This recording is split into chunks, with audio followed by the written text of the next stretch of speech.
Welcome back, everyone. Today we're going to be talking about Thomas Aquinas. We talked about Thomas Aquinas last time we met, but it's been a while, so it's worth reviewing something about his life and work. He was described by Pope Leo XIII in the late 19th century as being the definitive Catholic theologian. His work, Leo said, was the definitive exposition of Catholic thought. Why is it that this 13th century, late 13th century Italian theologian working primarily in Paris and Cologne, Germany, why is it that he is the Catholic theologian par excellence? Well, part of the reason is that he is systematically using the newly discovered writings of Aristotle in order to help make sense of the faith that has been developed by the Church Fathers and handed on to them. It's important for us to remember that Thomas is not trying to accomplish anything new. Thomas, and that is the proper way to refer to him, not as Aquinas, that's where he's from, the village of Aquino. Thomas is trying to make sense of the faith that's been handed on, and he's willing to use all the resources at his disposal to do so. Now, throughout the beginning of this course, we talked about the use of Plato by the Church Fathers, from Justin Martyr to Augustine to John of Damascus. And Plato was really fruitful for them. Plato believed in a higher power. He believed that the universe was contingent or created, that is, its existence was not necessary. It doesn't contain within itself the reason for its own being. Plato, in that sense, was very useful for the early Christians in their fight against paganism and in their struggle to understand the experience of the Trinity that had come out of a blue sky in the first century. Aristotle was not nearly as useful. He doesn't exactly have a personal god. Aristotle's god is the unmoved mover. He has no sort of personal goals of his own. He's merely a cause in an almost scientific, quasi-scientific sense of the universe. So he wasn't terribly useful to the early Christians. He certainly wasn't useful to them when they were trying to prove the existence of monotheism. But once we move into the Middle Ages, when the primary dialogue partners are Christians, Jews, and Muslims, monotheism can be taken for granted. And what Christians really needed was a system of philosophy to help them explain how things happen down here. And remember, that's one of the critical differences between Plato and Aristotle. That Plato finds the ultimate source of reality up there. What is it that holds chairs together? The common chairness in which they participate. That idea of a chair that is held within the mind of God, that is, within the logos, the blueprint for creation, including created chairs, that is reflected in chairs down here. Whereas for Aristotle, maybe not ultimate reality, but certainly the truth of things, what they have in common, the ground of their being is found down here. It's found down here in substances, not in ideas. Now, they both use the term form. We'll review that momentarily. But it's down here in Aristotle where things matter. Thomas Aquinas doesn't follow Aristotle all the way down this rabbit hole. When Thomas Aquinas is dealing, and when the Christian faith is dealing with matters that concern the spiritual realm, that are found above in the world, or in that space that God occupies, there Plato is generally more useful. Plato wants us to think in terms of the spiritual realm. And if we're thinking in terms of the spiritual realm, he's probably a better guide, or at least his thought is a better roadmap that will allow us to shape Christian doctrine, which of course is not dependent on any philosophy in particular, but is its own deposit of faith given by Christ to the apostles.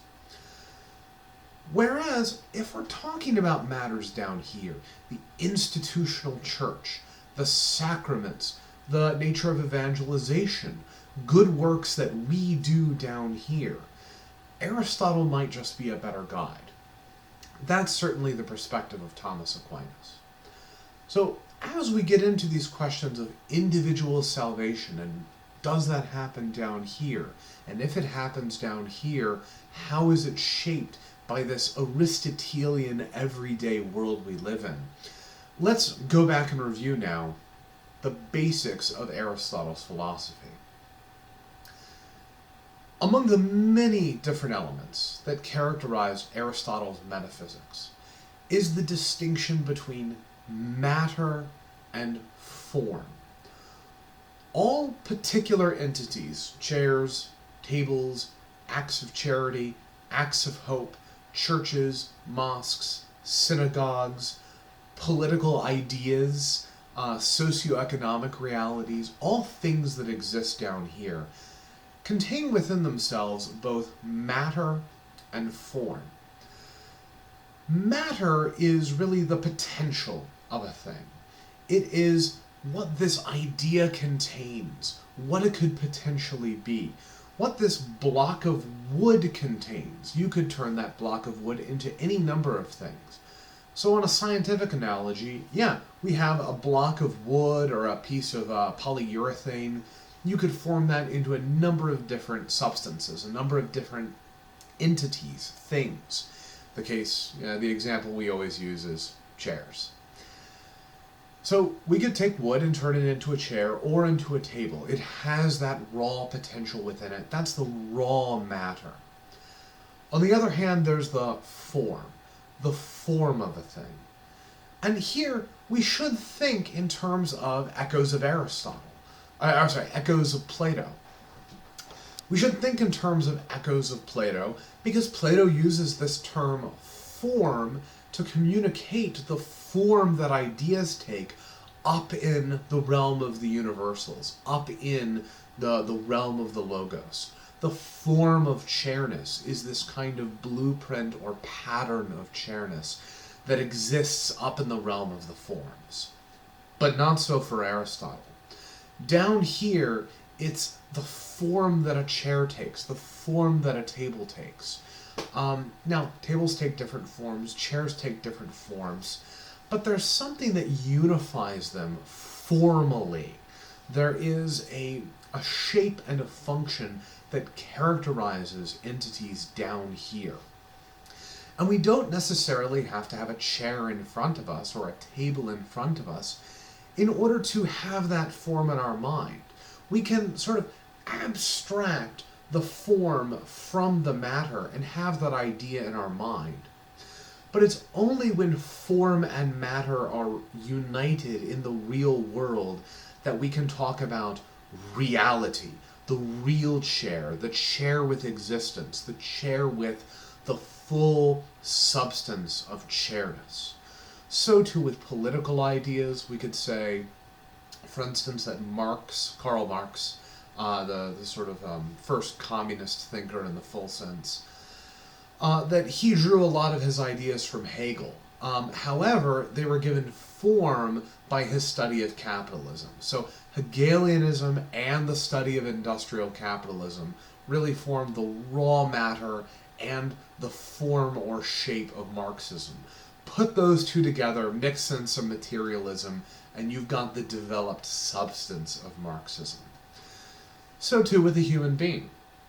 The form of a human being is carbon, generally, and some H2O thrown in. But the matter. The matter is what the human being is made of. It's all the different elements that compose a human being.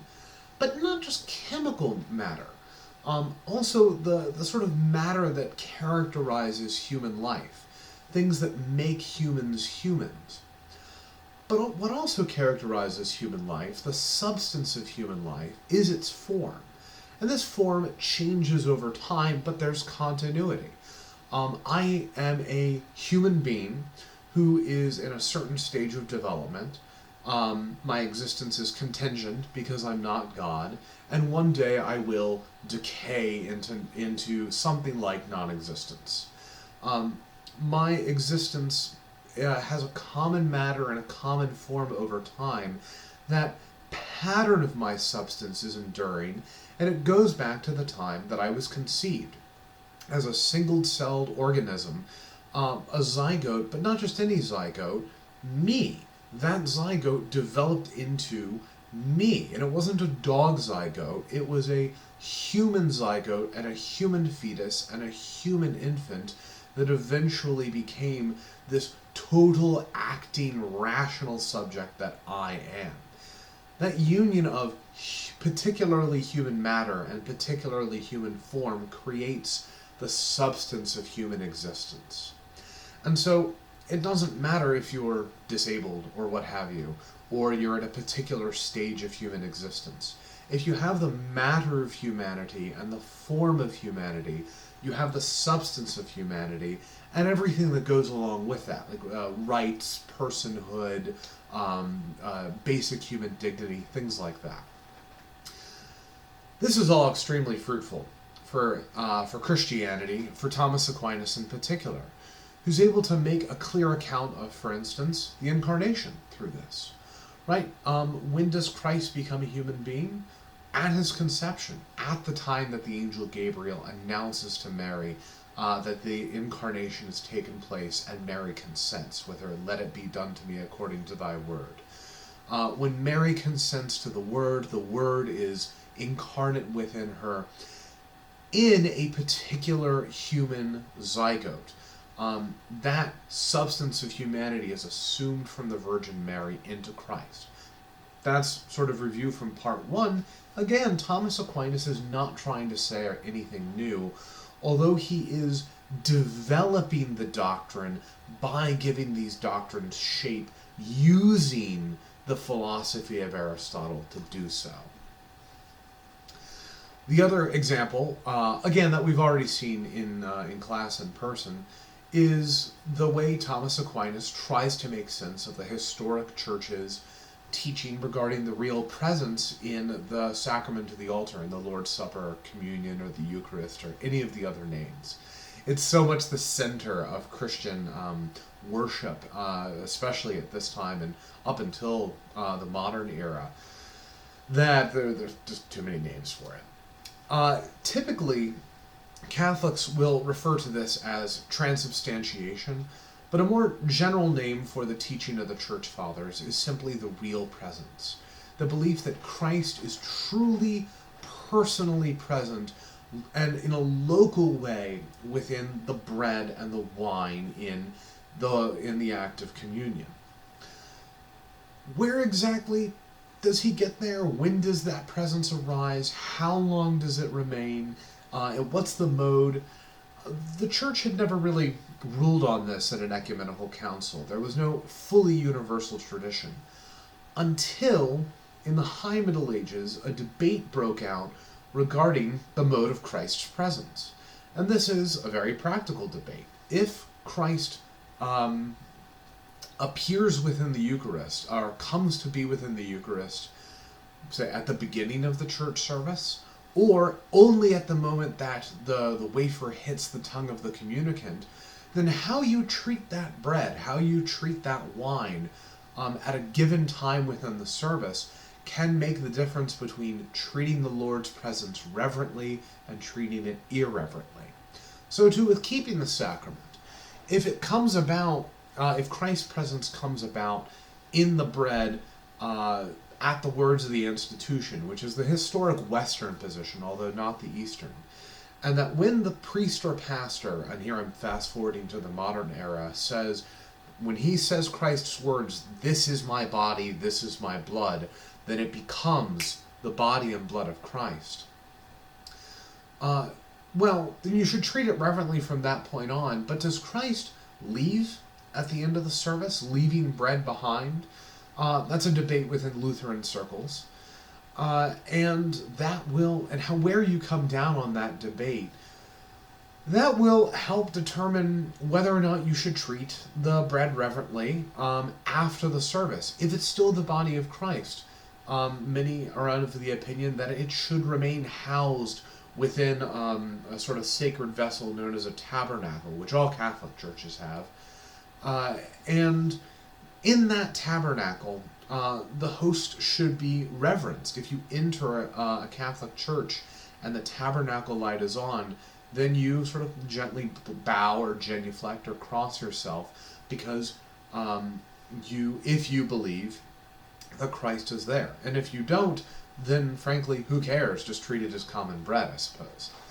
Or treat it as a place where Christ has been, much as Jews still will not go, Orthodox Jews will not go up onto the Temple Mount, because the Shekinah glory once dwelt there, even though the presence of God's Spirit no longer dwells there.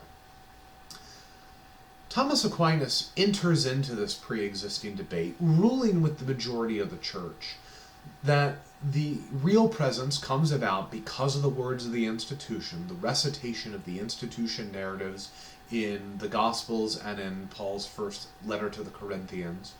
When the priest says, "This is my body, this is my blood," the real presence comes about, and that it is an enduring presence. That there's a real change, a metamorphosis from the Greek Eastern tradition, is where that term metamorphosis comes from. A metamorphosis that means that it is in some sense no longer bread or no longer wine. So what's really going on here? Thomas Aquinas uses the philosophy of Aristotle to help explain that majority tradition within the church at his time. The distinction here is between this union of matter and form that we call substance, the sort of universal nature that bread has and that humans have and that the three persons of the Divine Trinity have, and the universal substance of bread. There's a universality to each of these substances, each of these three possible substances: divinity, humanity, and breadness. And I suppose we could add a fourth, wineness. And then there's their individual particularity. This piece of bread, that cup of wine, this human, that human, God the Father versus God the Son, although that gets a little trickier because they're always interpenetrating one another. The difference here is what Aristotle referred to as the difference between substance and accident. A substance is the universal that you hold within you. The accident is the sort of visible, tangible reality. And it is a reality. It's not an illusion. I'm not somehow an illusion of being this particular human person as opposed to you, as opposed to my wife. I am this particular person. There's a real reality to that. But I change over my life. Currently, I weigh a certain amount. I didn't weigh that amount when I was 9, and I assume I won't weigh that amount, shortly after my death. Currently, I'm bald. I used to have long, flowing locks of hair. Currently, I have something that's kind of beard-like.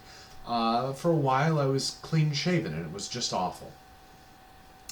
All of those particular accidents don't fundamentally change who I am. There is a substance to me as well that is distinct from the substance of my wife. That substance of who I am can be communicated only through the particulars of who I am at this moment. The accidents or accidents of the particular moment. Right now I'm bald, I used to not be. Thomas Aquinas applies this understanding of the relationship between universals and particulars found within Aristotle's writings, and he applies that to the Eucharistic change in a doctrine he refers to as transubstantiation. Essentially what happens, to be brief, the bread is changed in its substance into the dual substance of Christ's divine substance and his human substance. His divinity is divine nature and his humanity is human nature. So that he is present within the bread and the wine, body and soul divinity and humanity, a fully personal, incarnate, and local presence within that particular piece of bread. But all the real, and again, I can't stress this enough, they are in some sense real particular characteristics of that particular bread remain. And they're not an illusion. That's a later view of Duns Scotus. But in Thomas Aquinas, and in the Council of Trent that follows him, and in the modern Catholic Church that continues to subscribe to that, this is not an illusion. There is a reality to the particularity of this piece of bread, but it no longer participates in the universal substance of breadness. It is no longer bread. It is this piece of bread, but it is the bread of life. It is Christ. It participates only in the universal natures of the incarnate Christ. That's probably the most famous example of how Thomas Aquinas applies Aristotle's metaphysics to make sense of, again, what was already the universal tradition, or at least the majority tradition in the midst of a medieval debate, the universal, generally, tradition of the Church. He does the same thing when it comes to the particular acts of the human person. And here we move on, beyond where we were before, to talk about virtue ethics and natural law. Virtue ethics was one of the, and natural law were sort of the majority positions among ancient ethical theorists, both Plato and Aristotle, but also the Stoics as well. The Stoics agreed with Plato that natural law was sort of embedded in the universe. Natural law includes, I suppose it could include physical laws, but it's more like sort of the natural moral character of the universe. It's built into it because moral laws, natural moral laws, are not sort of particular and arbitrary the way civil laws are. Natural laws are built into the universe by being built into logos. There's a blueprint, a pre-existing blueprint for human life. And generally, we will flourish if we live within that blueprint. Aristotle, sort of building on both the Stoics and Plato, talks extensively about this idea of eudaimonia, human flourishing. The natural word eudaimonia means good demon, which is not the way we think of demons at all, but sort of a good spirit. What does a healthy life of the spirit look like? Well, it looks like humans flourishing in community. And how do humans flourish in community? By living within the boundaries of natural law, by behaving in ways that are ingrained into the universe. And when we fight against those, when we act out of accordance with those, the body fights back. The body being part of the natural world. So if you gorge yourself on food, you will get fat. If you drink constantly, drink alcohol constantly, you will get liver disease and liver cancer. You will also get fat. You'll probably get heart disease. If you engage in rampant promiscuous sexuality, you will get STDs. If you do not maintain a good sleep cycle, you will eventually succumb to, well, you'll get fat once again, and you will, you'll have a crash. You'll have a cognitive crash. Your brain won't work as well. Eventually, a certain amount of sleep deprivation could lead to temporary psychosis. These things are embedded in human nature. Now, Plato talked about this, Aristotle talked about this, Seneca the Younger and Cicero, both Roman orators and rhetoricians and lawyers, talked extensively about this. They're all built into this telos of the created order that Aristotle talked about. In the same way that the created order seems to be here purposefully, it seems to have goals to itself. That is, it looks as though, and this is the modern way of putting it, that the universe is finely tuned to create human life. So too, human life seems to have a purpose. There's a social order to it, and those societies, those relationships, are seem to they seem to supposed to take a certain kind of form. How do we figure this out, though? Well, for one thing, we follow Socrates' injunction, know thyself. We have to lead a self-examined life, and that's exactly what virtue gets us. Virtue is two things, really. One, it's the product of a habit. When you lead a self-examined life, and you lead a life in conformity to natural law and the logos of the universe, who we of course know definitively in the logos' incarnation as Jesus of Nazareth, we develop certain habits, and those habits become virtues. And here virtue is taken to be a sort of moral quality that one acquires by practice and skill, by engaging in social relations that require us to make good choices over time. But I want to add onto that another definition of virtue. That virtue is a power. There's this, in older English, this language is there a lot of the time, that virtue is a kind of characteristic. So my Prius has the virtue of generally getting about 50 miles to the gallon. If you're buying a phone, if you're talking to a really nerdy sales rep, they might tell you that this phone has the virtue of 8 gigabytes of internal memory before you even need to go to the cloud. That language of virtue is a little older, but I think it helps us get at the idea that this is not just simply working to acquire a moral quality. This is tapping in to a power that is located within God's natural created order. And that power is something that we enter into simply by abiding within the mystery of creation. So, what are some examples, though, of particular virtues? Well, Plato and Aristotle together identified a whole series of lists of virtues. The Stoics love to list the virtues. Following the Stoics, Paul loves to list the virtues. Think of the fruits of the spirits, the gifts of the Spirit. These are characteristically Stoic lists of virtues.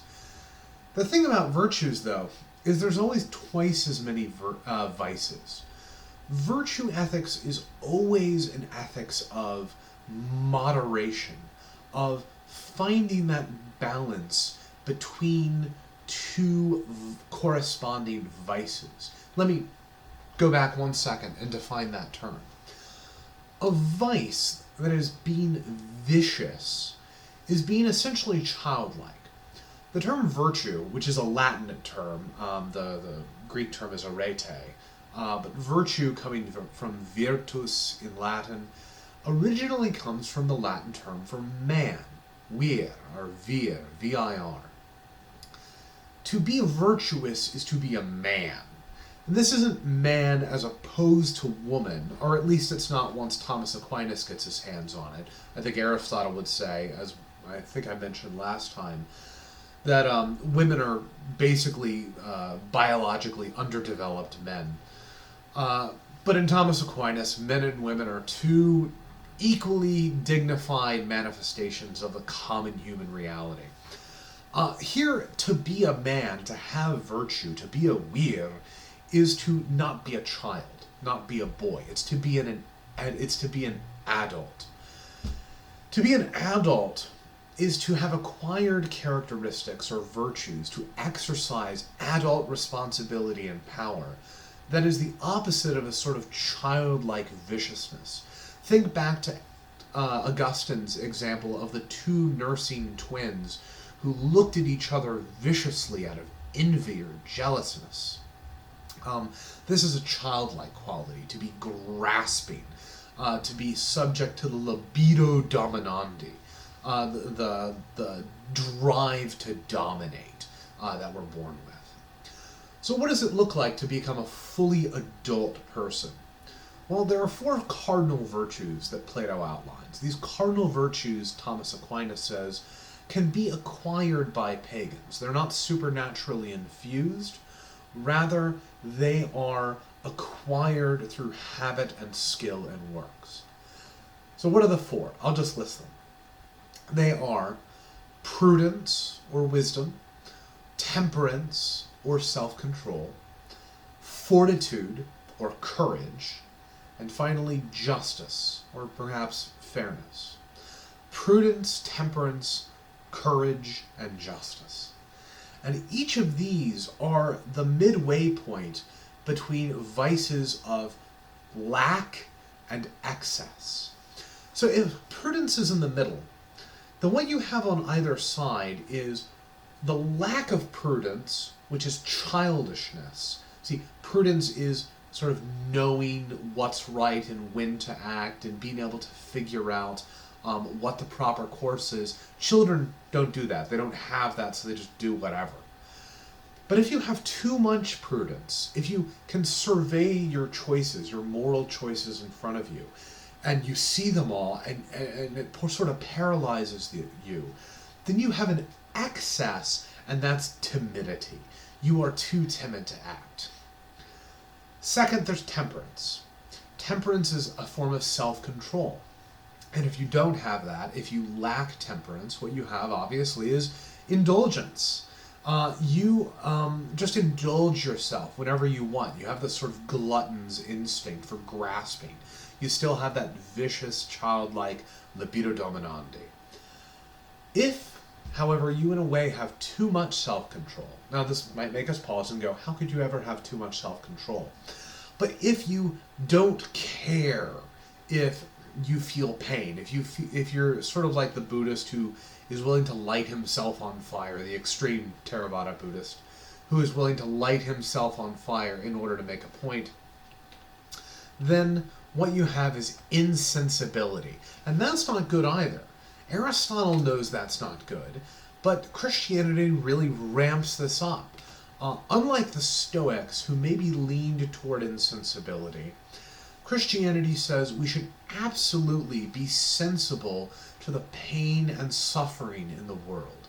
Because unlike the logos theologies of Plato or the Stoics, we know that creation isn't as it should be. Even creation has in some sense been corrupted by humanity's sin. And therefore there is just pain and suffering in the world, even if we ourselves have done a good job at avoiding sin. It just shows up. And don't we know that now during this pestilence of COVID-19? So we should be sensible. We should have self-control, but a self-control that serves others. And that self-control that serves others can only be carried out if we achieve the next virtue, courage or fortitude. Now, if we don't have courage, if we don't have fortitude, obviously if we lack that, we are cowardly. We are cowards. We are unwilling to confront the evils of the world because of our cowardice. But there is also such a reality as having somehow too much courage, and that's foolhardiness. That's the person who charges off into battle ahead of the front lines and gets himself killed for absolutely no reason. That would be maybe something similar to saying that we should pack our churches full of people on Easter and just not care if we're going to get sick. That too can be a form of foolhardiness.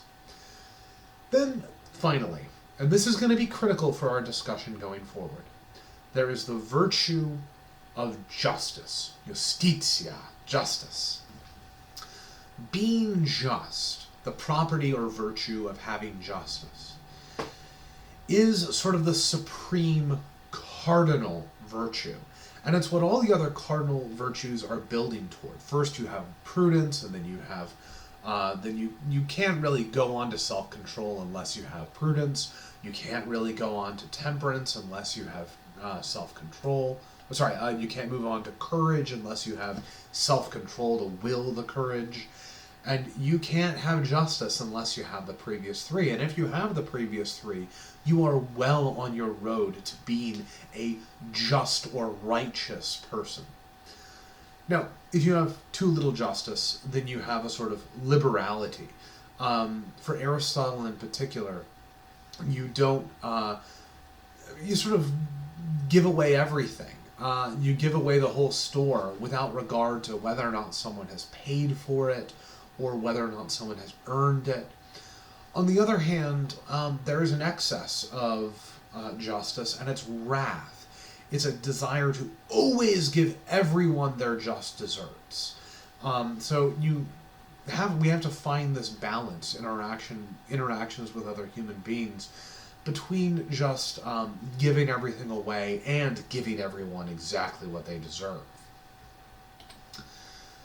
Thomas Aquinas and the Christian tradition adds to these four cardinal virtues the three theological virtues.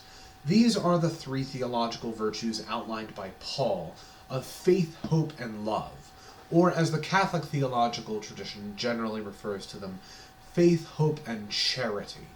Charity here, though, isn't just almsgiving.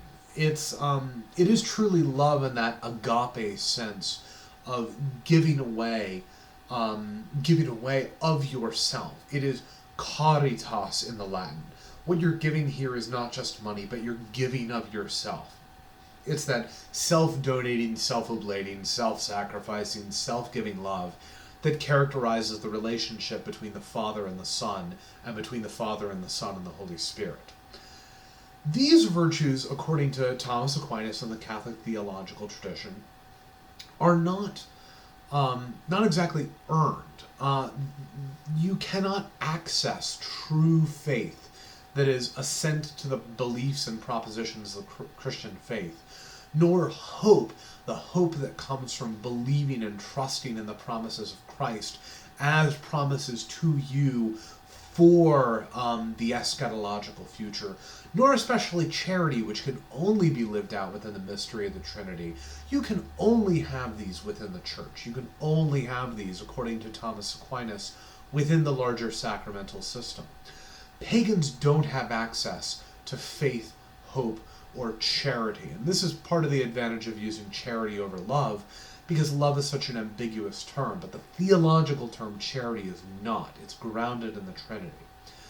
These, according to Thomas Aquinas, are virtues that are not acquired simply by habit. Now, they are formed by habit, but they are acquired by grace alone.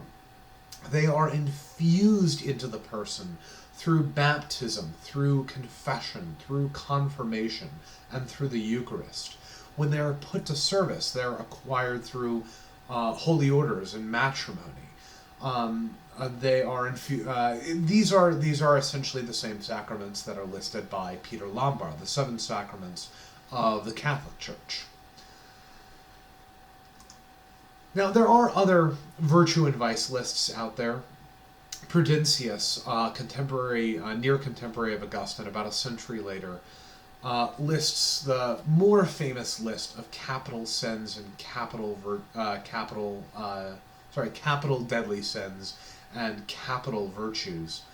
The seven heavenly virtues are chastity, temperance, charity, diligence, patience, kindness, and humility. These correspond to the seven. Well, Protestants call them seven deadly sins, but that's not actually the list, because these sins don't always sever your relationship with God, right? They're not deadly to the relationship between God and humanity. Rather, they are the seven capital sins. They're the sources of all other sinfulness, because they are inward dispositions towards sin. So the seven capital or leading or sourcing sins are lust, gluttony, greed, sloth, wrath, envy, and pride.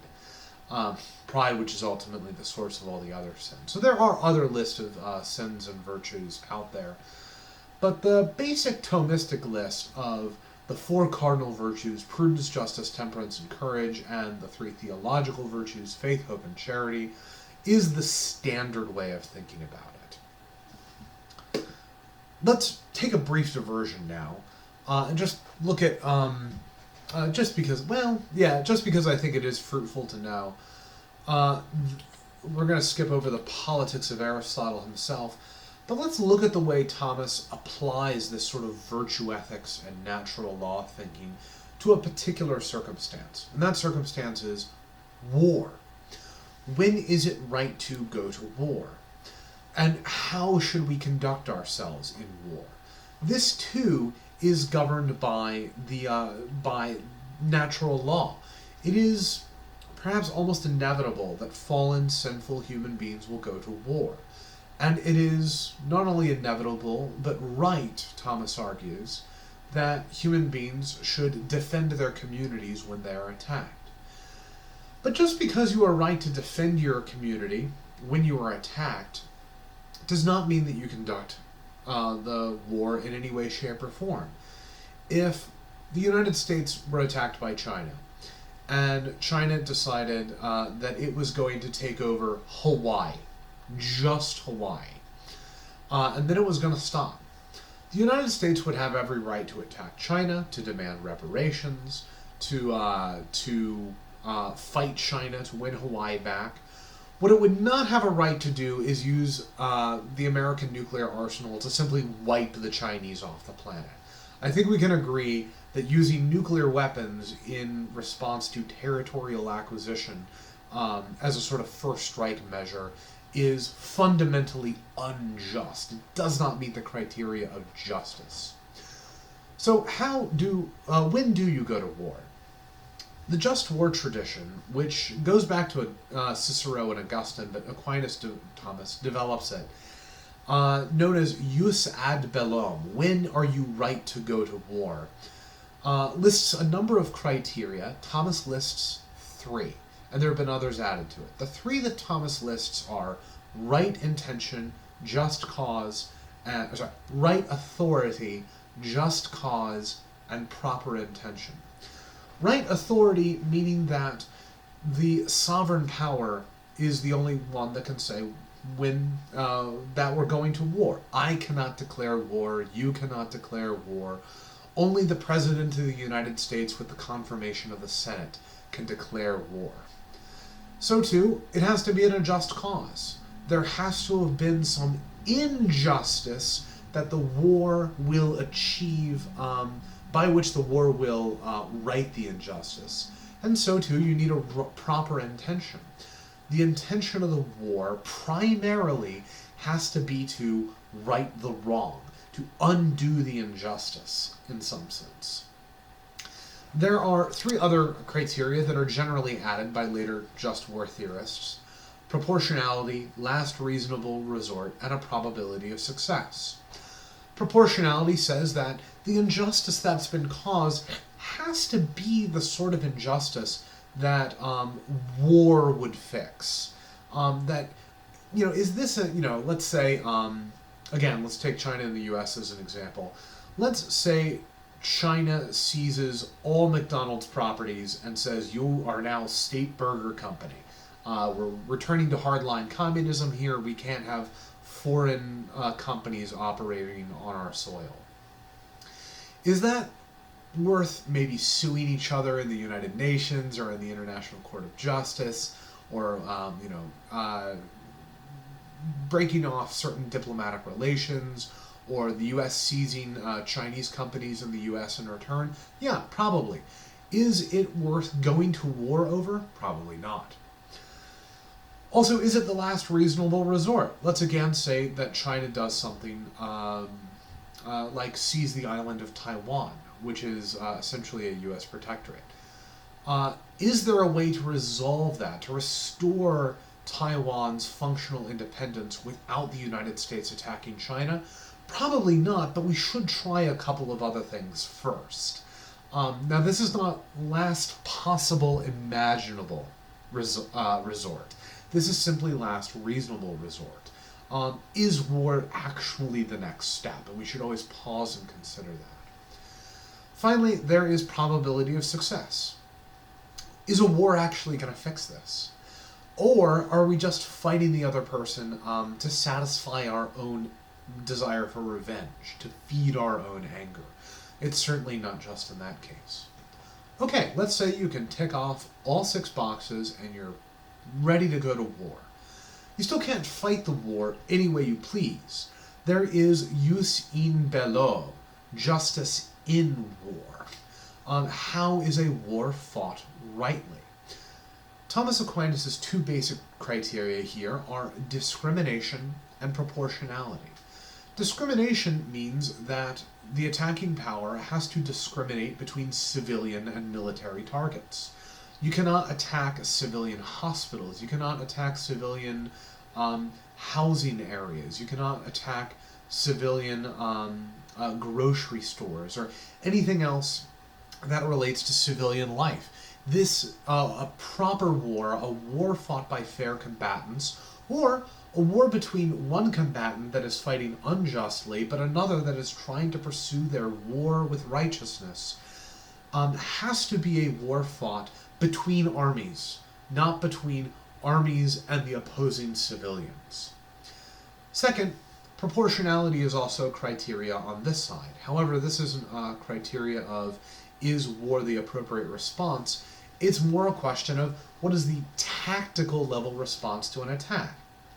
So, let's say you have let's take a small level, platoons fighting against one another in an urban area. So here's, let's make it a little bit larger, companies. 2 companies of about 100 men each fighting each other in an urban area.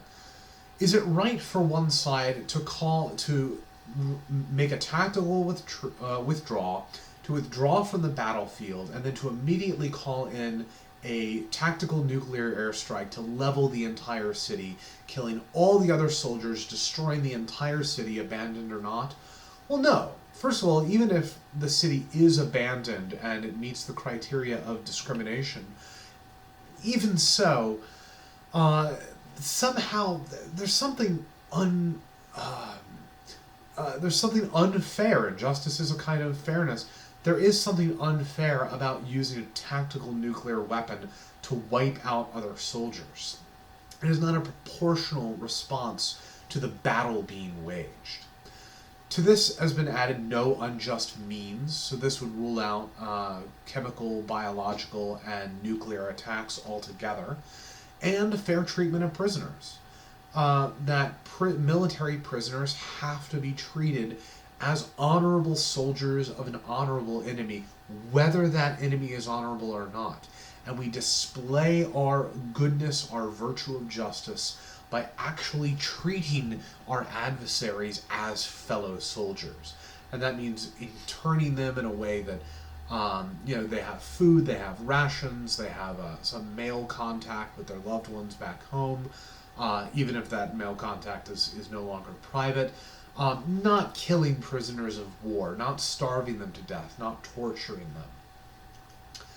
Okay.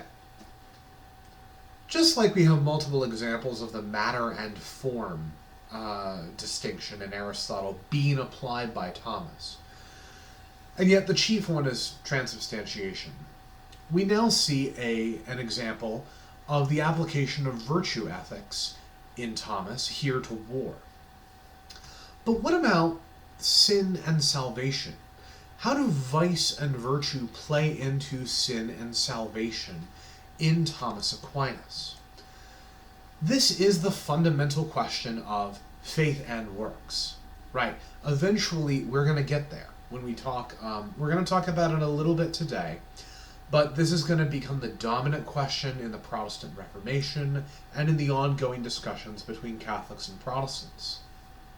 However, remember that in the ancient church, both because of its Christological debates about the relationship between the humanity and the divinity in Christ, and because of the debate between Augustine and Pelagius, that the fundamental distinction is not a distinction between faith and works.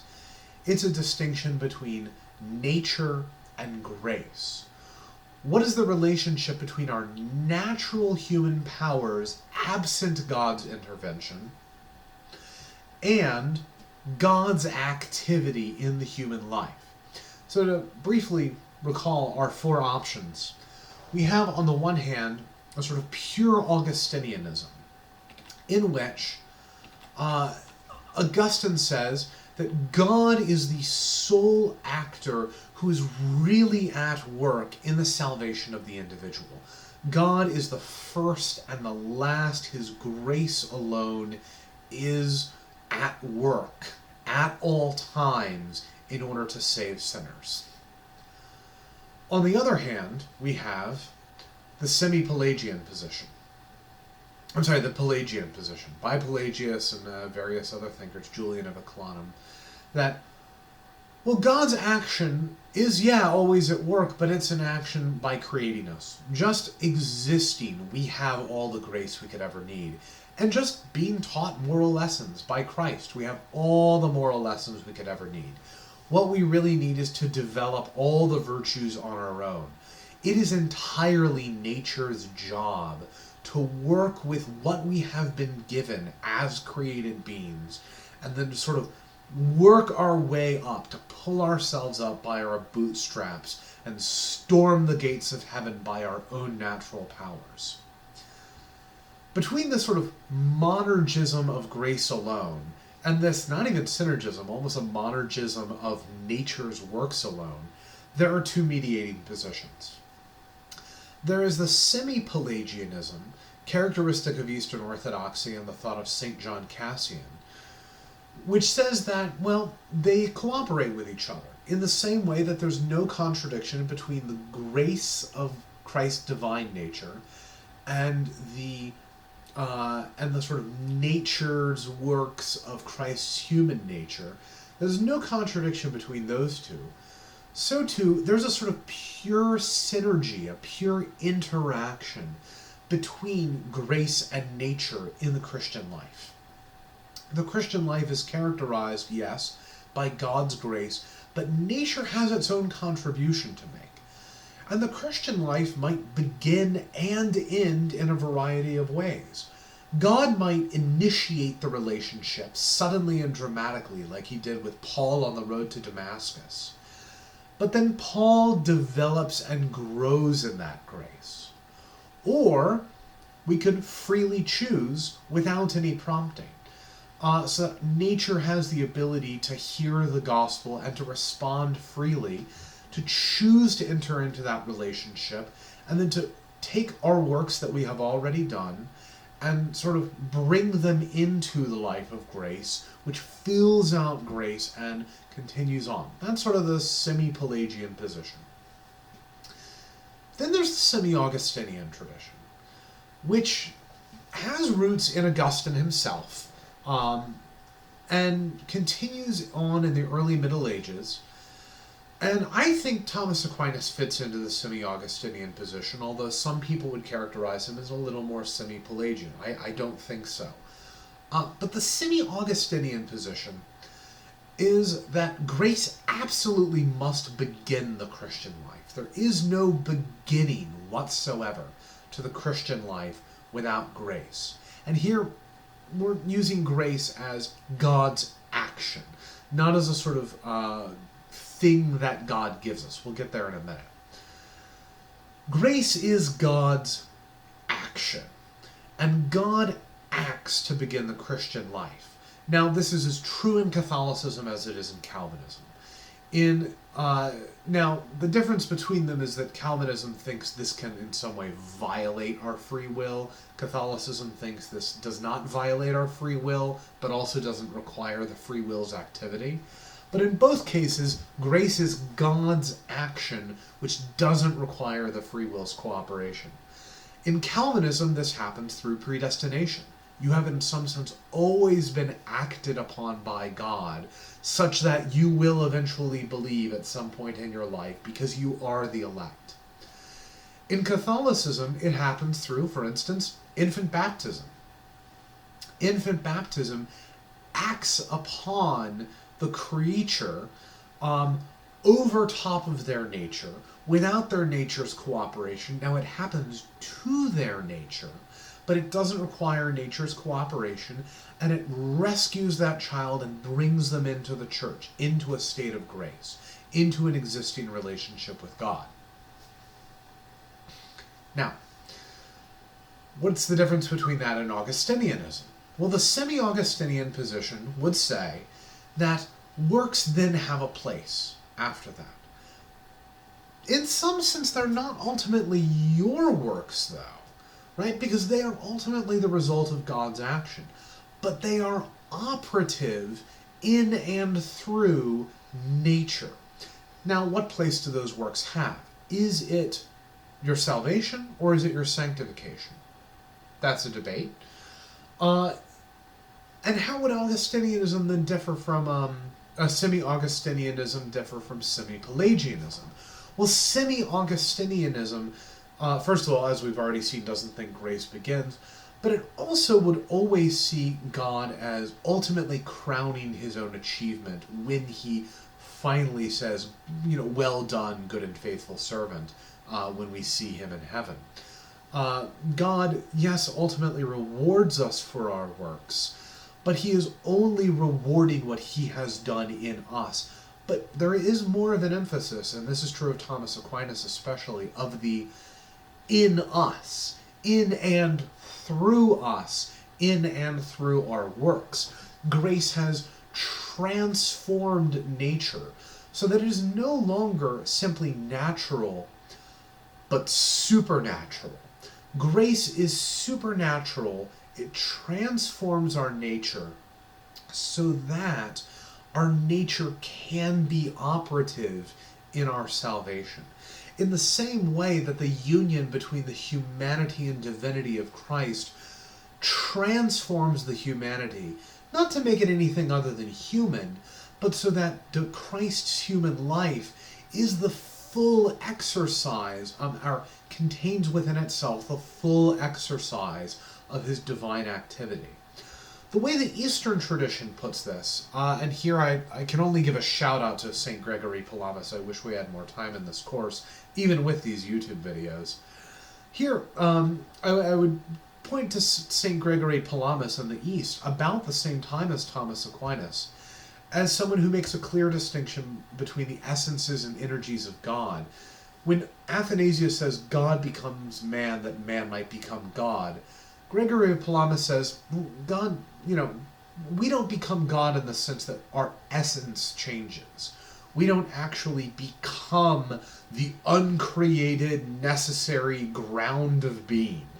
Rather, we take on all the energies of God, God's distinctive activities, distinctive attributes, omniscience, omnipresence, but particularly holiness and his naturally enduring moral character that's grounded in the love within the Trinity. We take that on by becoming members in a contingent secondary sense of the Trinity. Well, Thomas Aquinas shapes this tradition and says, yeah, that's exactly what's happening. Grace transforms nature. And we don't change our nature. We don't stop being human and start being divine. But our human nature in some way is divinized. And it's only in as much as it's divinized that it can then work with a kind of merit to become true image bearers, icons of the Trinity, icons of Christ in our own person, icons in our own person of who we are meant to be. So what does this look like? Well, if we're going to go over the span of human existence, and we'll talk about this more when I have a whiteboard in the Zoom session, we begin our life exactly in the same place Augustine says we do. We begin with original sin, implicated in the guilt of Adam's sin, part of a massive damnation, a massa damnata, a massive lump of humanity that is stuck in sin, dominated by the libido dominandi, this desire for power that ultimately overpowers us, and incurvatus in se, curved in on ourselves. Isolated, screaming babies who are vicious and selfish and ego-driven, and that is ultimately, without grace, where we would remain. However, Thomas and the whole Catholic tradition says that in comes baptismal grace. So Thomas, just like Luther later on, is thinking almost exclusively in terms of infant baptism, although because he is a much more systematic theologian, he has a lot more to say about adult baptism than I think Luther does, although there are people who could correct me on that. Baptismal grace forgives original sin, but it doesn't just forgive original sin. It also, while forgiving original sin, it also begins to infuse within us the supernatural virtues, the theological virtues of faith, hope, and charity. So there's a double action in baptism, as there is in most of the sacraments. There is God's gracious action, his looking upon the sinner with favor, which is a real Reformation Luther Calvin emphasis, looking upon the sinner with favor. But there's also a sort of given grace, a charism that is a sort of created, it's almost like a created mirror of the Holy Spirit, a kind of fuel for the life of the Christian. This is matter. This is a sort of Aristotelian matter. That's what grace is. Grace is the raw matter of the Christian life, and it contains within it all of the potential for the Christian life. That is infused into the baptized child. And the child, with this raw potential matter, now has the fuel needed to move forward. How do we form this grace, though? Well, we form it through works. The works that we do, particularly exercising the cardinal and theological virtues, but really all the works we are called to in our particular Christian lives, those works form that raw matter of grace into a union of matter and form, the substance of the Christian life. The substance that is found primarily within the Eucharist, the body and blood, soul and divinity of Christ, so that we are transformed into icons of Christ. The image of God is renewed within us. That unformed grace is also given in confirmation, the sacrament of confirmation, or the anointing of a child to seal the baptism, as it were. It's also given in the Eucharist, which is the ultimate infusion of the divine life, of the raw matter of grace into the person. Although in Catholic theology, the Eucharist only forgives venial or minor or semi-unintentional sins. It's the confessional, going to confession, that forgives mortal sins. But both of them sort of infuse something within you. I'd say that the Eucharist seems to infuse more and show less favor. The confessional shows more favor, but it infuses less. But in all these actions working together, God is showing favor to the sinner and giving them the gift of grace. And then that grace is formed through works. So as you form this grace through your works, you develop into a more adult, really, a more adult, virtuous Christian who looks more and more like Christ. Then what happens? You sin. Because of course you sin. You sin venially, that is, you sin your sort of everyday, casual, habitual, in some sense unintentional, and perhaps even minor sins, if we dare to talk about minor sins. And as well in our mortal sins. Mortal sin in Catholic theology is a sin that severs the relationship between God and the human. It is mortal in the sense that it kills that relationship.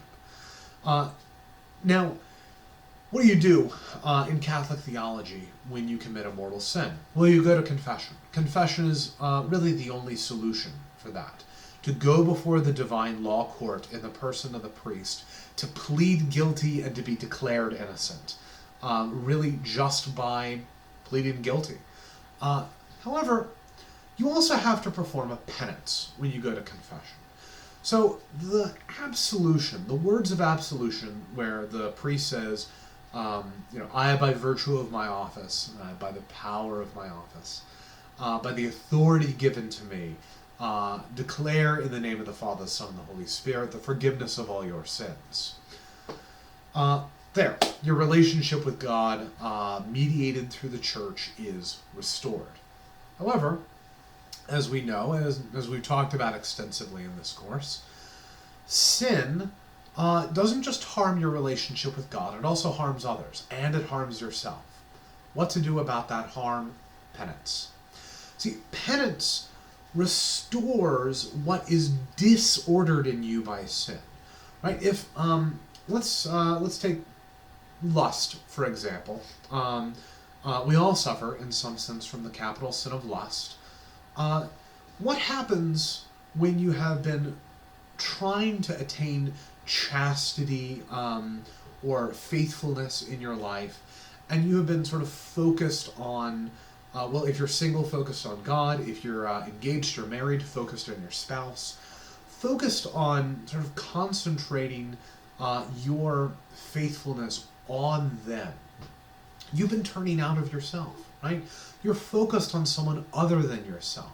Again, if you're single, it's God alone. If you're not single, for those of us who, quite frankly, would have a hard time being entirely celibate, then your chastity is focused on your spouse.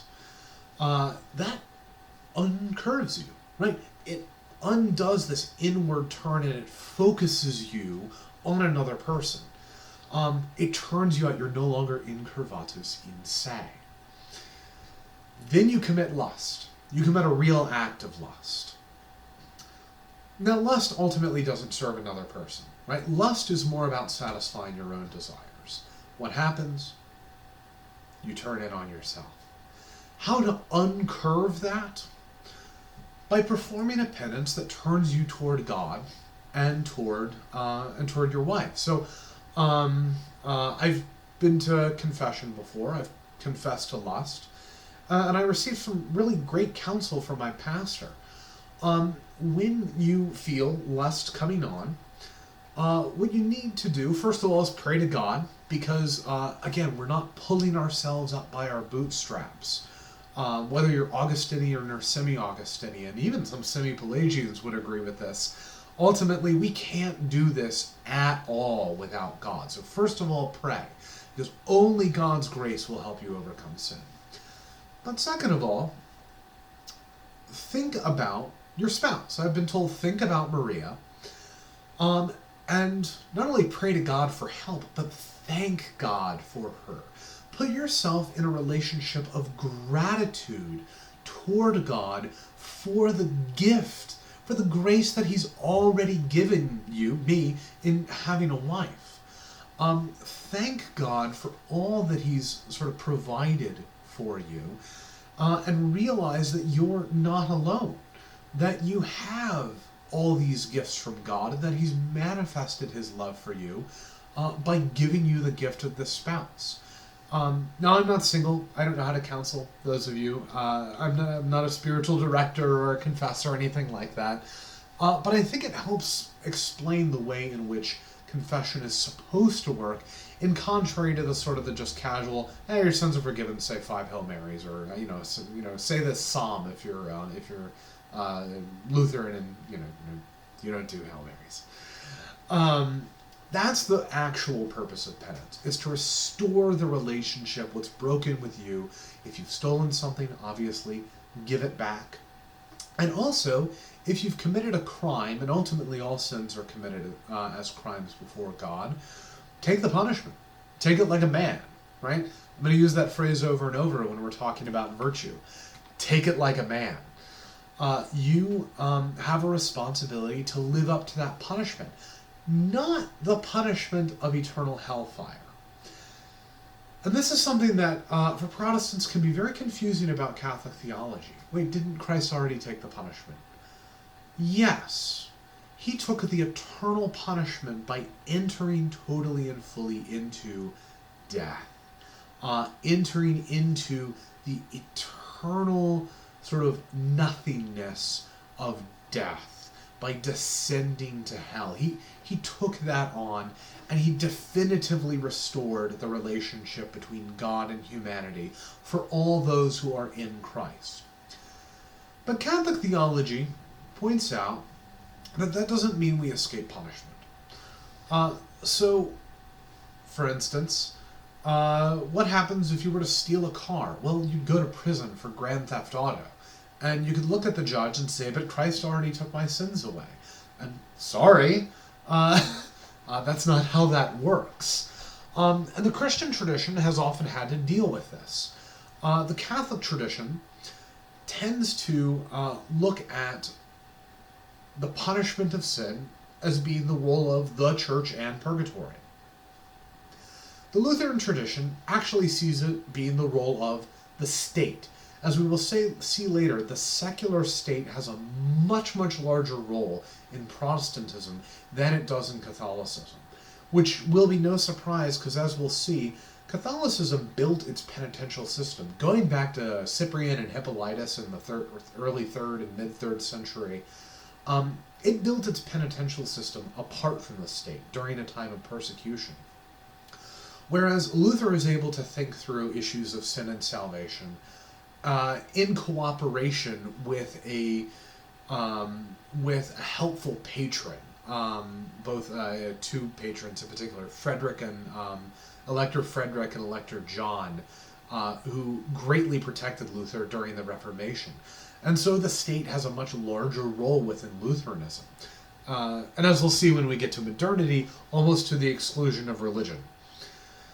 Now, I think if we think of purgatory in terms of purging vice, finally opening us up, doing away with all desire for sin, dealing with not only punishment for particular sins, but purging away even the final tendency to sin, doing away with what the Catholic tradition calls concupiscence, that inclination towards sin that is not sin itself but looks toward it.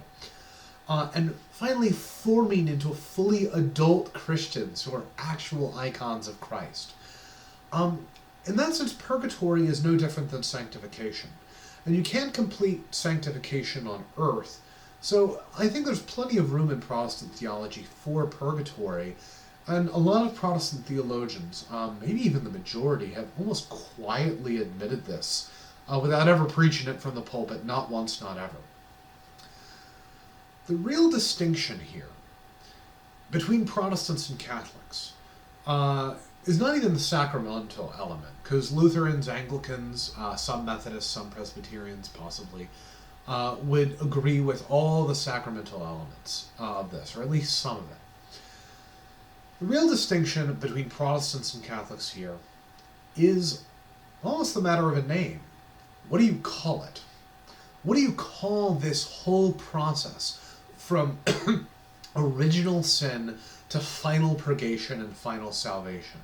From incurvatus in se to fully adult, mature Christians bearing the image of Christ in its totality that won't even be manifested until the resurrection. What do you call it?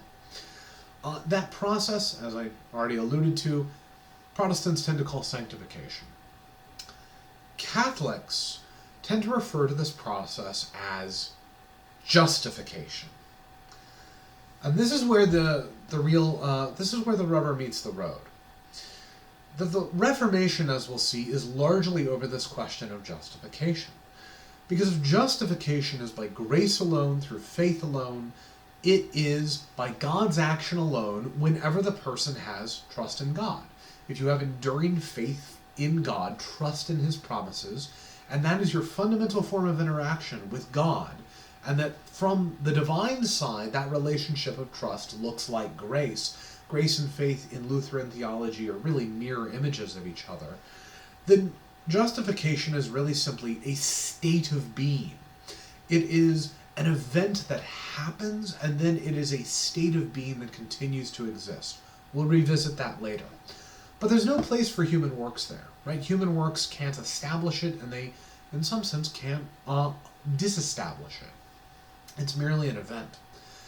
In that sense, justification is identical to what Catholic theology calls being in a state of grace. Simply having that relationship with God that comes about through faith and baptism. But the process, and there's some sense in which Catholic theology sometimes refers to that state as being justified. You have been justified. But there's also an increase in justification after initial justification in Catholic theology. That increase in justification is an increase that that is a synergistic process, always within grace, but formed by human works. Human works of just doing good works, evangelism, almsgiving, worship, fulfilling your basic duties in society and marriage and the church. Doing those good works forms the grace in which you stand, and thereby makes you conform to the image of God. And I do actually wonder if there's all that much of a difference between a Thomistic understanding of justification and a Protestant understanding that has a strong place for sanctification, as the Methodist, Wesleyan, Holiness, and Pentecostal traditions do, and many Anglican traditions, and also has a place for the sacraments, as High Church Methodists and Anglicans, but particularly Anglo-Catholics do. I think at that point it comes down ultimately to terminology, which is a bold statement, but it's a statement that essentially the Lutheran World Federation and the Roman Catholic Church, in agreement with the Methodists who later signed on to it, came to in 1999 with a document called the Joint Declaration on the Doctrine of Justification. We'll get there as well in the course, probably right at the end. Now, what's the goal of all this? The goal is to fully have been purged of sin over the course of one's life and over the course of the sort of time within purgatory. Although time within purgatory, according to modern Catholicism, doesn't act the same as time on this earth. But in the Middle Ages, purgatory was seen through the lens of periods of penance. So if I steal my neighbor's cow, I have to do 20 years of penance on this earth. Well, that's 20 years in purgatory you have to serve.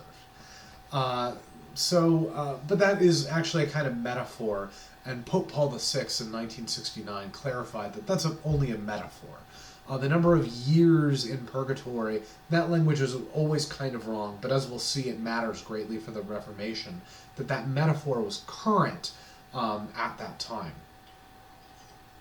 But the goal of purgation, of justification in Thomisan Catholic theology, is, of course, the beatific vision, seeing God face to face, to stand before God the Father in the same way the Son always has.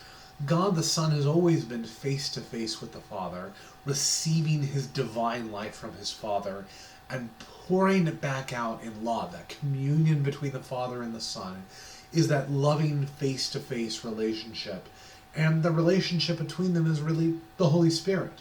The love between them is also a person, and they are in the communion of the Holy Spirit, and we are invited to join in that communion by the power of the Holy Spirit, who brings us into it, who has us stand with the Son, face to face with the Father. We will only be able to do that when there is no sin remaining within us, to be purged away by that beatific vision. I think we will draw at least this lecture to a close by talking about a critical figure in the propagation of Thomas Aquinas' views. Thomas Aquinas died at the end of the 13th century, in the 1270s, and his views were not immediately accepted. They weren't immediately accepted for a couple reasons. One, there were other theologians around that tried to use Aristotle far more extensively than Thomas Aquinas did. Often, Protestants, particularly Lutherans, will look at Thomas Aquinas and sort of look down on him for using Aristotle to the degree that he did, thinking that Christianity should never be married to any particular secular philosophy the way they suppose that Thomas Aquinas married Christianity to Aristotelianism. Two objections to that. One, he didn't. He's still a Platonist where Platonism is useful. He's an Aristotelian where Aristotelianism is useful. And he's simply a patristic thinker when it comes to the Trinity. Two, If you don't have a philosophy well thought out, as we've already seen, you'll simply use whatever's current in your society. And what's current in our society is Gnostic materialism, which seems like a contradiction in terms, but it's exactly what our viewpoint is. Matter is malleable and doesn't matter. That's the sort of transgender view. But it's all that matters, because it's all that exists. Thus the imperative to actually change the matter of your body through technology in order to conform to your inner gender, or something like that. So Thomas Aquinas actually doesn't use Aristotle to that extreme a degree, but there were people who did so. And so he was held in suspicion for that reason. Second, there were other major philosophers, such as Duns Scotus and William of Ockham, and Bonaventure, who all had their own systems of theology. They all wrote their own Summa Theologica. They all wrote their own commentaries on Peter Lombard's sentences. And all these views were in competition for the next couple hundred years. It wouldn't be until after the Reformation, or during the Reformation, when the Catholic Church held the Council of Trent, that the Council of Trent shut down the other options and turned Thomas Aquinas into sort of the definitive sole explanation of the Catholic faith.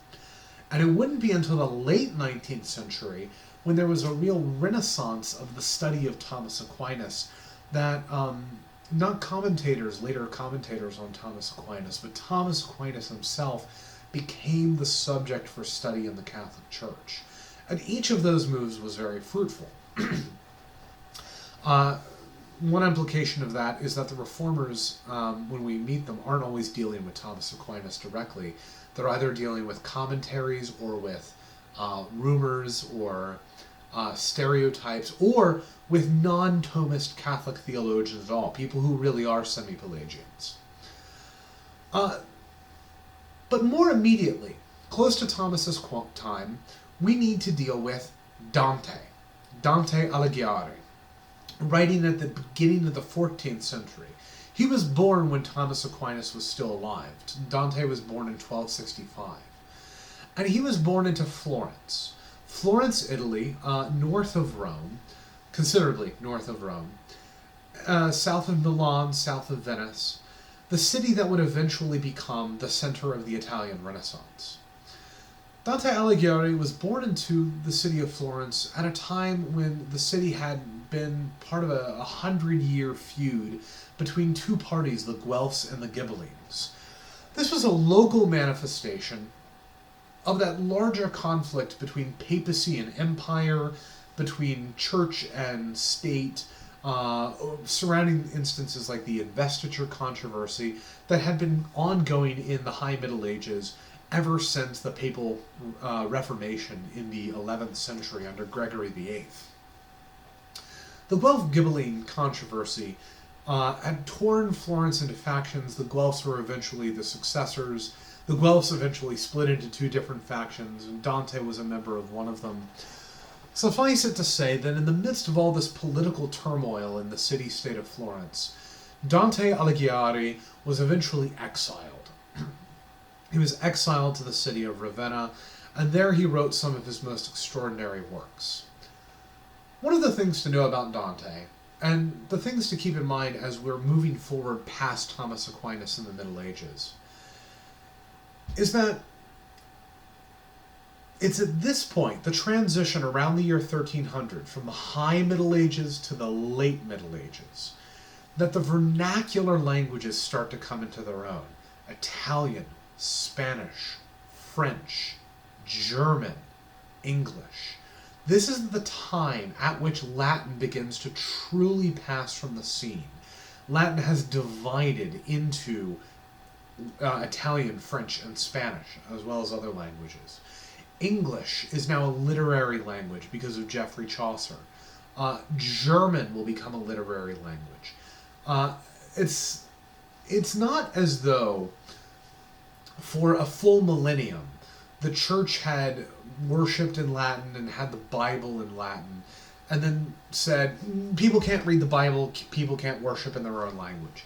It's only at this point around the year 1300 where Latin is no longer a spoken living language of the people.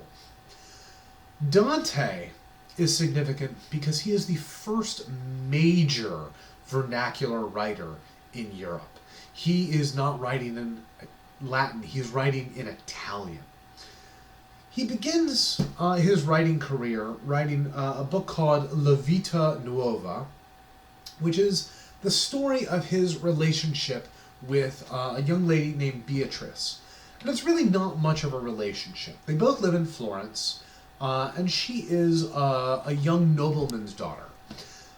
He sees her on the road in Florence at several points throughout his life, and at both times he is absolutely stricken with this young woman. Now, he's considerably older than she is. It's not entirely odd at the time, and it seems to in some way be a sort of chaste admiration for her beauty, at least when she's 9, and he's considerably older, maybe in his late teens. But he sees her along the road, and he begins to write poetry about this young noblewoman. Think of any sort of knight, sort of devoting himself in a chaste relationship to his lady. Lancelot devoting himself to Guinevere. Gimli devoting himself to Galadriel. He begins to write poetry. He sees her again about 10 years later. Writes more poetry concerning her. Beautiful Italian love poetry about how extraordinary this young woman is. It's a tad creepy. He never actually talks to her, so there's a sort of a stalker feeling to all of this. But it's at age 19 that she dies.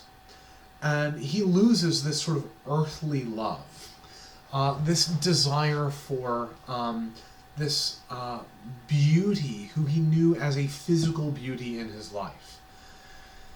Then he's exiled. And he's exiled to the city of Ravenna. Now, this is the same Ravenna that was a Byzantine colony in Italy way back in the early Middle Ages in late antiquity. And it's in Ravenna that he begins to think seriously about politics. And it's there in Ravenna that he writes a book called De Monarchia, or Monarchy. And he supports a system of government, and it's a really modern idea. It's an idea that Luther will later have. It's an idea that the modern Catholic Church has embraced. An idea, essentially, of the separation of church and state, wherein the church would give up all of its earthly political power. Now, not to the degree that it has in France, where it no longer owns its own church lands or own church buildings. Something probably more like America, where the church gives up all political power. It no longer has, for instance, the Papal States or Vatican City or bishops who rule their land as though they were the Lord, and they are, in fact, earthly knights and lords, and they have their own castles. It would give all that up, and the church would go back to being the church, and the state would have a sort of universal sovereignty over its over political affairs. So he moves on to that level and trying to think about how the church can be the church, thinking through these Guelph and Ghibelline papacy and empire sort of issues that have plagued the church for centuries.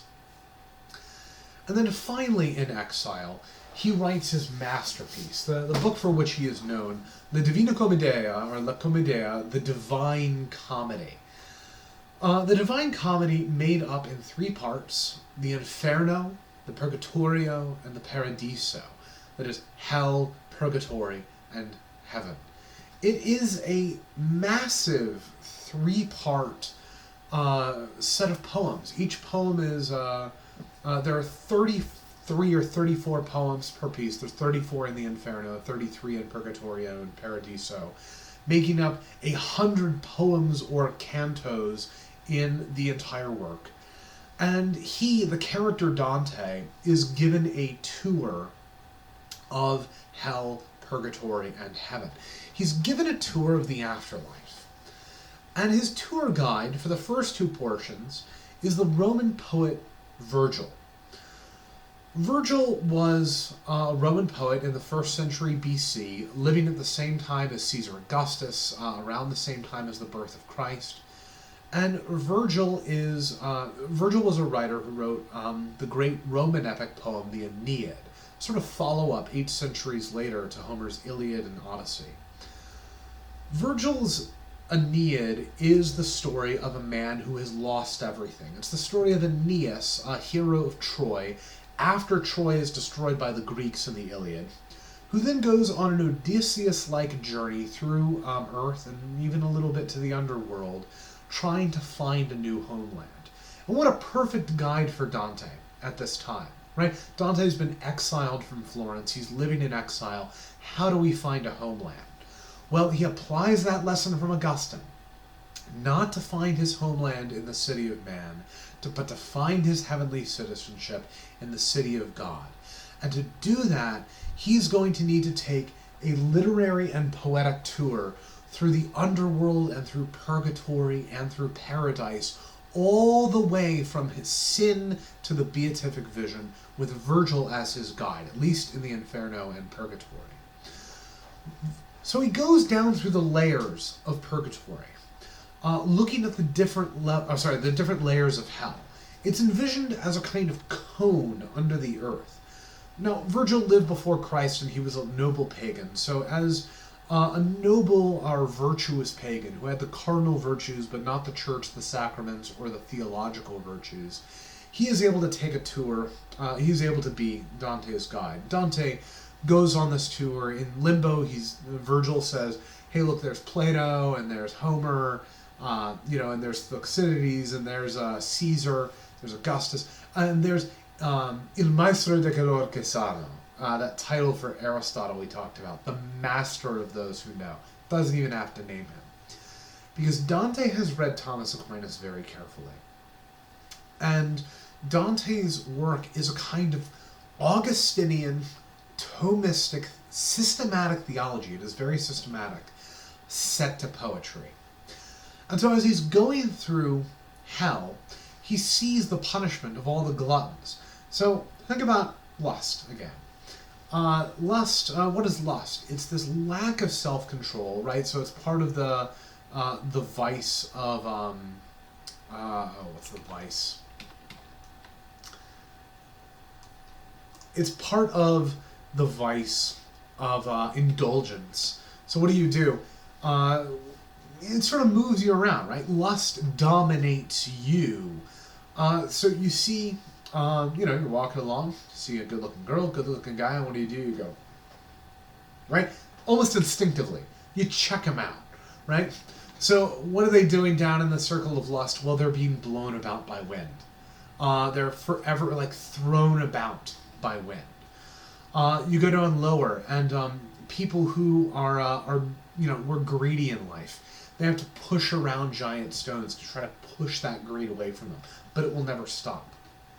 Eventually, as you go lower and lower, you get to a level where people are such extraordinary sinners that they're losing consciousness of their individuality. They are heading toward privation, that nothingness. Remember, Augustine taught us that all sin is a lack of good. It's a corruption of the good. So you're moving away from being, which is God at the center of existence, down toward non-being. And at the very bottom of this cone is Satan. And Satan is the ultimate example of incurvatus in se. For one, he's got the great traitors in his 3 mouths. He's pictured as a 3-headed dragon with a traitor in each mouth. Judas, Brutus, and Cassius in each mouth. And but the thing to note about Satan really is that at the bottom of hell, it's not hot. Heat is, preserved for other layers of hell when heat is appropriate to the sin. But Satan is there in ice. He's frozen in ice at the center of the earth, which is as far away from God as you can get, right? God is out beyond the stars. So he's as far from God as you can get at the center of the earth. And it's there at the center of the earth where he's frozen up to his waist in ice, and he's flapping his wings. He's flapping his wings, his great dragon wings, trying to escape. What's the irony? He's flapping his wings and he's making it colder. He is trying, through this sort of almost Pelagian works righteousness, to work his way out of this frozen lake. And trying to work his way out of it, he's actually solidifying his place in it. Well, what is this cone, after all? Dante envisions the cone as having been punched into the earth when Satan was cast out of heaven, flew down from heaven, punched a hole in the earth, and then was frozen in the center. Well, it's on the opposite side of the globe that all that mass went. It go, somewhere around Argentina, but they didn't know about the Americas. They knew the Earth was round, but it punches up on the other side, and that's how Dante pictures purgatory, is as a mountain on this plane of existence. So whether you're Catholic or not, I think there's something to be learned here. That purgatory is the most earthly of the afterworld realms. That it is, like this earth, a place for sanctification, or if you're Catholic, justification. So Dante escapes underneath Satan, works his way up through the tunnel, sort of journey to the center of the earth motif, gets up to the base of the mountain of Purgatory, and there he works his way up Purgatory. And Virgil gives him a tour. And he works his way up the mountain of Purgatory through the different layers. And as he's going up, he sees some of the similar punishments. People with lust are being blown about. People that are greedy are pushing giant stones. The difference is that they have hope and faith and love. They have the theological virtues, and they're aided by the prayers of the faithful on earth, right? Catholics pray for the dead. They're aided by the prayers of the faithful on earth. They're also aided by the angels coming down to cheer them on. They also have what the sinners in hell don't have, community. The sinners in hell are incurvatus in se. They are self-isolating. They're in a kind of eternal quarantine. The sinner saints in purgatory, the sinners being sanctified in purgatory, have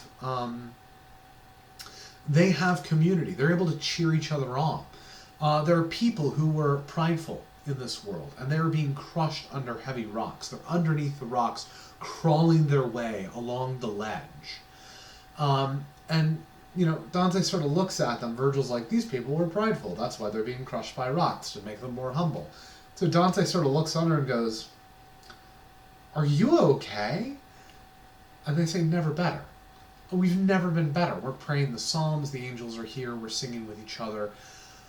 Because what a relief it is. What a relief to finally be cured of our pride. This is a sin that plagued us throughout life. We made a good effort to do away with it, but we never did. And now on this level, we're being cured of our pride. And once we're cured of that, we'll move up to the next level, and the next level, and the next. All the way up to the top level, which is lust, because Dante thought lust is it's the sin that's most like the virtue. Lust is a lot like love, in a way that pride is nothing like humility. So Dante works his whole way up until he finally passes beyond the realm of earthly memory at the top of Purgatory.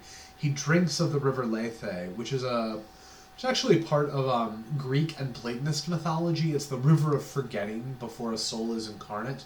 Here it's the river of forgetting, where you drink of the river and you forget all the woes and cares of earthly life, and now you're ready to move into heaven. But not quite yet. Because at the top of Purgatory is the old Eden. It's the earthly paradise. You are now back to where you were at the beginning of creation. You're back to a sinless state. And so you're there in the earthly paradise. But here, in the earthly paradise, a couple things happen. One, Virgil leaves him. Virgil can't go there. Virgil is ultimately a sinner condemned to hell. The lightest level of hell, but hell nonetheless. And who greets him there in purgatory to guide him on his way into the heavens but Beatrice? Lady Beatrice, his childhood crush, comes to greet him as this sort of image of heavenly virtue. And that's the second thing that happens. Beatrice takes Dante's hand, and they shoot off of the mountain of Purgatory like a rocket ship, and they are out into the level of the spheres. Because that's how the universe is conceived of at this time. That's the Ptolemaic universe. In the center is the Earth. Beyond that is the sphere of the moon. Because it's not seen as an orbit at this time. Rather, it's almost like the moon is embedded within a glass ball. And then the whole glass ball turns, and that's what turns the moon around the Earth. And then there's the sphere of Mercury and Venus and the Sun. That's where the Sun fits in. Mars, Jupiter, Saturn, and the stars. Finally at the outside of the stars. And Dante goes on a tour of all of these different spheres. And he sees, when he gets to the sphere of the moon, there's people who are not that virtuous in this life, but they made it through purgatory. They're not exactly great saints, but here they are.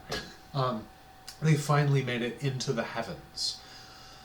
He gets to the sphere of Venus, and he finds the great Christian lovers, the people who either devoted themselves in love to others, the people who died for love, the people that gave up great loves in order to be chaste.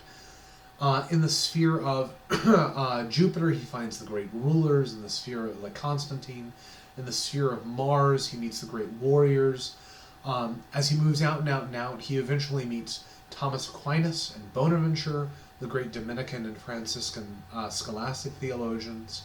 As he moves up and out from there, he meets Dominic and Francis themselves, and he places a praise of Thomas Aquinas in the mouth of Francis, and he places a praise of Bonaventure, the Franciscan theologian, in the mouth of Dominic. So that there's this kind of harmonious praise of people from the other monastic order, or the other order of friars, by the alternate saint. And he moves out and out and out from there until he moves beyond the sphere of the stars. Something extraordinary happens when he moves out from the stars. All of a sudden, creation turns inside out. The whole thing flips. And now he's no longer out, sort of looking back down to earth. Rather, God is in the very center. And then there's the stars, and then there's Saturn and Jupiter and Mars and the Sun and Venus and Mercury and the Moon, and then Earth is the farthest out, and Satan and hell are the farthest out from that. And all the angels and the saints who are spread out throughout the heavens, they're not actually in the sphere of the moon. They're not actually in the sphere of Mars. They're all there, right there equally with God. Because the distinction in their rewards is a sort of earthly perspective. But once you have God's perspective, everyone is equally facing God. Everyone gets that same beatific vision and is forever falling deeper into the mystery of the triune life. And that's where at the end he sort of wakes up and says, might as well find it because it's so great. Read the end to you.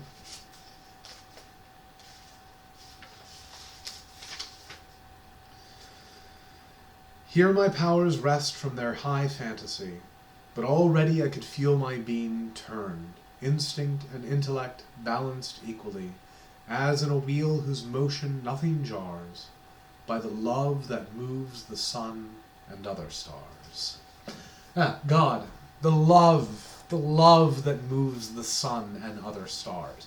That's ultimately the point, is learning to love, learning to have true loves, learning to find our citizenship in heaven even as we're in exile on this earth. Learning to fully habituate ourselves in love. That's the goal. That's what we're headed towards. One last sort of preview, and then we'll be done for the day. I want you to see the way in which Dante's sort of threefold life, characterized by his relationship with Beatrice, written down in La Vita Nuova, his thinking on politics in his De Monarchia, and his quest for the divine in La Commedia, how this threefold pattern will later, and I think he would hate this, later corresponds to the threefold pattern of life in Soren Kierkegaard, the 19th century Danish Lutheran philosopher, who said that every human proceeds from the aesthetic to the ethical stage, and then there's a break from the ethical to the religious stage. How you move from desiring earthly beauty and sort of just being a sort of grasping creature that looks for good down here.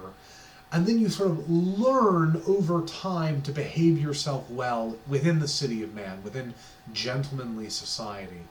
And then finally there's a radical break that comes when you move away from both of those things and you look exclusively toward the better city that is to come. That's Augustine. Toward the religious life, toward the existential experience of the divine call within your life. Kierkegaard, in that sense, I think, has a lot in common with Dante, although I'm not entirely positive that anybody has ever thought that way. Well, there's a lot more we could say. There's a lot more we will say next time that we meet. But I think Sin and Salvation and Thomas Aquinas and the way in which Dante develops that theme leaves us a lot to chew on, which we will continue talking about in class. And I hope you'll all join me next time.